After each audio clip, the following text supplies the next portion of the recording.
ரிஷபராசி அப்படின்னாலே ஒரு நிரந்தரம் அப்படின்னு பொருள். இவங்கள்ட்ட ஒரு விஷயத்தை சொல்லிட்டோம் அப்படின்னா அவங்க எப்படியாவது அந்த விஷயத்தை செஞ்சு முடிச்சிருவாங்க அப்படின்னு ரிஷபராசிக்காரவங்க மேலே ஒரு நம்பிக்கை நம்ம எல்லாரும் கொள்ளலாம். பஞ்சபூதங்களில் நிலராசி, நிலம்ங்கிறது ஸ்திரம் அப்படின்னு அர்த்தம். ஏன்னா அந்த நிலைத்தன்மையை எப்பொழுதுமே இவங்க கொண்டிருப்பாங்க. சுக்கிர பகவான் ஆட்சி செய்யக்கூடியதாகவும் சந்திர பகவான் உச்சம் பெறக்கூடிய ராசியாகவும் இந்த ரிஷபராசி நீங்கள் இருக்கீங்க. ஒரு வாட்டி முடிவு பண்ணிட்டா என் பேச்சை நானே கேட்க மாட்டேன் அப்படின்னு விஜய் டைலாக் மாதிரி என்ன, ஒரு வாட்டி முடிவெடுத்துட்டிங்கன்னா யாருனாலையும் உங்களுடைய முடிவை மாற்ற முடியாது.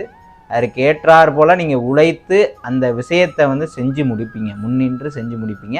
அந்த தைரியமும் பலமும் உங்களுக்கு இயற்கையாகவே இருக்கிறது. எல்லோரையுமே பேசியே மயக்கக்கூடிய திறமை உங்களுக்கு இருக்கும். அதனால தான் மார்க்கெட்டிங் சைடில் இருக்கிறவங்களாம் அந்த ரிஷபராசி அதிகமாக இருப்பாங்க. அதிகமான கருணையும் அன்பையும் இயற்கையாகவே நீங்கள் அடுத்தவங்க மீது காட்டுவீங்க. அடுத்தவர்களுக்கு அதிகமாக நீங்கள் உதவி செய்வீங்க. குடும்பத்திற்காண்டி உழைத்து உழைத்து ஓடாக தேய்வீங்க. உங்களுக்காண்டி அப்படின்னு வாழ்கிறத விட குடும்பத்துக்காண்டி வாழ்வீங்க. இன்னும் ஒரு சில பேர் குடும்பத்தையும் தாண்டி வெளியில் இருக்கக்கூடிய மக்களுக்கு உதவி செய்யக்கூடிய நல்லுள்ளம் படைத்தவர்களாகவும் இருப்பாங்க. அதிகமான கோபமும் பிடிவாதமும் உங்களுடைய வாழ்க்கையில் சில நேரங்களில் பிரச்சனைகளை ஏற்படுத்தலாம். அதை மட்டும் நீங்கள் தவிர்த்தால் சிறப்பாக இருக்கும்.